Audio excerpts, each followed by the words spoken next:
Hello everyone, welcome to Only IES. Energy flow through an ecosystem. कैसे कैसे energy flow होती है ecosystem में और उनके क्या क्या लेवल्स हैं, कैसे चीजें हम जिनको हम लोग ट्रॉफिक लेवल्स बोलते हैं, इसके बारे में अब हम पढ़ते हैं।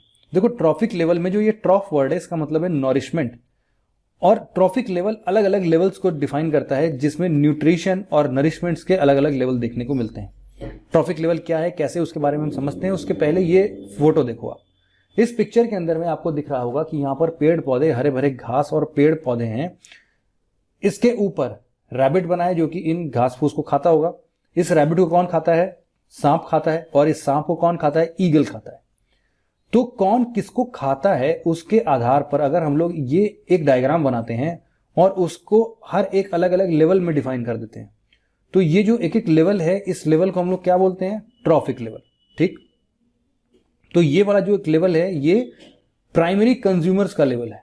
तो ट्रॉफिक लेवल जो है वो बेसिकली जितने भी लोग इसके मेंबर्स हैं वो एक दूसरे से कैसे आपस में इंटरैक्ट करते हैं अपने इकोसिस्टम में, एक दूसरे से कैसे कनेक्टेड हैं अपने न्यूट्रिशनल जरूरतों को पूरा करने के लिए, उसी के बेसिस पर हम लोग ट्रॉफिक लेवल्स पढ़ते हैं। अब देखो यहां पर जैसे कि बहुत सारे ट्रॉफिक लेवल्स बनाए। सबसे पहले दो टाइप्स के आप बात कर सकते हो, एक तो होंगे ऑटोट्रॉफ्स और एक होंगे हेटेरोट्रॉफ्स।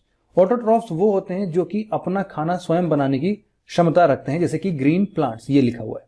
तो ग्रीन प्लांट्स जो होते हैं वो अपना खाना कैसे बनाते हैं? सूरज की रोशनी में, अल्ट्रावायलेट रेज प्लस नीचे से पानी ले लिया जमीन के अंदर से, फिर जो भी चीजें चाहिए थी हवाओं से कुछ ले लिया, कार्बन डाइऑक्साइड वगैरह, और उन्होंने अपना खाना बना लिया, खा भी लिया, और दूसरों के लिए नए नए फ्रूट्स और ये सारी चीजें भी पेड़ों पर लाद दी। तो ये जो है ना, ये प्रोड्यूसर हैं, ये खाना बनाते हैं, खुद बनाते हैं, प्रोड्यूस करते हैं खाना अपने लिए भी और दूसरों के लिए भी। अब जो इन पे फीड करेगा वो तो प्रोड्यूसर होगा नहीं, वो तो अपना खाना बनाता नहीं है। अब आप बोलोगे मैं किचन में जाके अपना खाना बनाता तो हूं, लेकिन वो खाना आपने पकाया है, बनाया नहीं है। तो क्या होगा, उसको बनाने का मतलब क्या होता है कि आपने उसको ग्रो किया हो, या फिर आपने ग्रो करने के लिए, जैसे गेहूं है तो गेहूं आपने ग्रो भले किया हो, लेकिन न्यूट्रिशंस वगैरह कहां से आते हैं? वो तो सॉइल से हैं, सन के रेस से हैं, ये सब है ना। तो व्हीट प्लांट जो है वो अपने आप में ऑटोट्रॉफ है। इसके बाद जितने भी लेवल्स होंगे उनको हम लोग क्या नाम देंगे? हेटेरोट्रॉफ्स का। ठीक है, ओके। अब देखो क्या है कि ये ट्रॉफिक लेवल्स जो हैं यहाँ पर, ऑटोट्रॉफ्स, हेटेरोट्रॉफ्स, इन सब के बेसिस पर हम एक बात तय कर सकते हैं कौन किसको खा रहा है और कौन प्रोड्यूसर है, कौन कंज्यूमर है। देखो सबसे पहले लेवल पर ही प्रोड्यूसर मिलते हैं, उसके बाद सब कंज्यूमर आ जाते हैं। सब इस प्रोड्यूसर ने जो भी चीजें प्रोड्यूस की हैं इसको खाने पे बिलीव करते हैं। तो जो सबसे पहले ग्रीन प्लांट्स को खाता है उसको हम लोग क्या बोलते हैं? शाकाहारी, हर्बीवोर। ठीक, फिर इसके बाद जो इन जानवरों को खाता है वो होगा सेकेंडरी कंज्यूमर। मतलब पेड़ पौधों किसने खाया? हर्बीवोरस एनिमल्स ने खाया, और इन हर्बीवोरस एनिमल्स को कोई कार्निवोरस एनिमल्स खा रहा है, जैसे कि शेर, चीता, ये लोग खा रहे हैं। तो ये क्या बन गया? कार्निवोरस सेकेंडरी कंज्यूमर बन गए।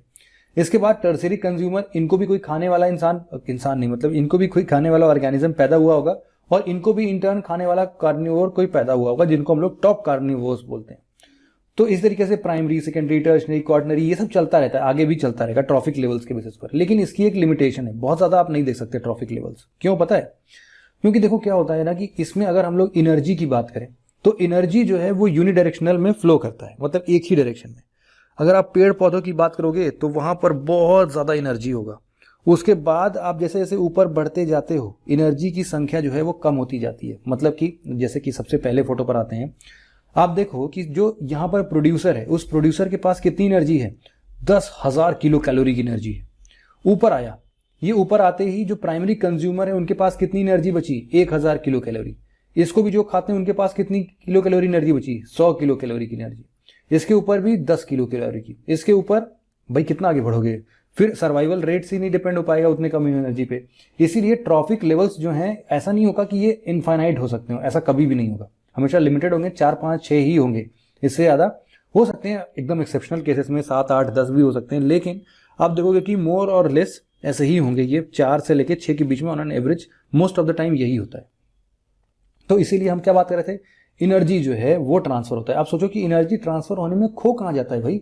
यहां पर जब 10,000 किलो कैलोरी था, जब पूरा का पूरा इसने खा लिया तो एनर्जी गई कहां? देखो कुछ एनर्जी जो होती है वो हमारे बॉडी की हीट मेंटेन करने में चली जाती है, और कुछ एनर्जी जो होती है वो हमारे बॉडी के अंदर जो भी मेटाबॉलिज्म होते हैं उनको तय करने में चली जाती है। तो हमारे पास एनर्जी कम बचती है। इसके चलते अपने ही मेटाबॉलिज्म और हीट को मेंटेन करते करते करते करते ये जो हीट ट्रांसफर होता है ये काफी कम हो जाता है। ठीक है, तो इस बात का हमेशा से आप ध्यान रखना कि यहां पर जो एनर्जी लेवल है ना, वो लेवल बाय लेवल हर एक ट्रॉफिक लेवल पर बहुत कम हो जाता है। यहां पर अच्छा एक बात और है, एक्चुअल में ये जो पूरा कॉन्सेप्ट मैंने आपको समझाया है ये मैंने खुद डिराइव नहीं किया था इसके पीछे जो है एक पर्सन है जिनका नाम है लिंडमैन।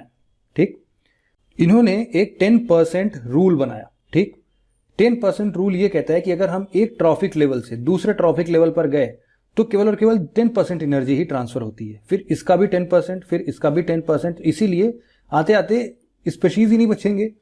तो इसीलिए ट्रॉफिक लेवल्स जो होते हैं वो इनफाइनाइट नहीं हो सकते, कम ही होते हैं। तो आप लिंडमैन को जरूर से याद करना, यहां पर स्लाइड्स में मेंशन नहीं है, आप इनको कहीं पे नोट कर लेना लिंडमैन को। ठीक है, तो इसीलिए लिखा हुआ है कि 4 से 5 ट्रॉफिक लेवल्स ही लगभग रहते हैं, इसके बियॉन्ड एनर्जी मिलती नहीं है, इसीलिए ऐसा ये लोग ज्यादा नहीं कर सकते। ओके, इतनी बात आप समझ गए क्या? चलो एक चीज यहीं पर और पढ़ लेते हैं, एनर्जी से ही रिलेटेड है, जिसको हम लोग बोलते हैं इकोलॉजिकल एफिशिएंसी। अभी पढ़े क्या? पढ़ लो। इकोलॉजिकल एफिशिएंसी क्या होता है? देखो क्या होता है कि 1942 में लिंडमैन ने जब 10% रूल निकाला था तो उसके आगे चलकर एक इकोलॉजिकल, क्या नाम दिया मैंने? Ecological efficiency. तो इकोलॉजिकल एफिशिएंसी की जब भी बात होती है तो यहां पर इसका मतलब क्या है कि एक रेशियो है। रेशियो किनके बीच में है? वो एनर्जी जो कि एक लोअर ट्रॉफिक लेवल के ऑर्गेनिज्म को चाहिए जो कि सरवाइव कर पाए, और दूसरा डिनोमिनेटर में हम लिखते हैं कि कितना एनर्जी ट्रांसफर हुआ है, ठीक, ऊपर वाले लेवल पर। तो इस हिसाब से अगर देखेंगे तो परसेंटेज निकालेंगे ना तो इसमें वेरिएशंस आते हैं। वो तो 10% रूल एनर्जी ट्रांसफर होने की बात होती है, कितनी रिक्वायरमेंट है अगर एफिशिएंसी की भी बात हम करें तो इसकी एफिशिएंसी लगभग 5 से 35% से ज्यादा नहीं हो सकती है। ठीक है, ऑन एन एवरेज देखा जाता है तो आप जैसे कि फॉर एग्जांपल आप देख लो सोलर स्प्रिंग इकोसिस्टम है फ्लोरिडा का सोलर स्प्रिंग सिस्टम के अंदर में जो इकोलॉजिकल एफिशिएंसी है वो 16% के नियर अबाउट है। तो इस तरीके से आप देखोगे कि वेरिएशन हर अलग अलग इकोसिस्टम्स में अलग अलग इकोलॉजिकल एफिशिएंसी देखने को मिलेगी। ठीक है, ये टर्म भी आपको समझ में आ गया क्या? आज के लेक्चर को यहीं पर एंड करते हैं। Thank you very much for listening it very patiently friends. Have a nice day.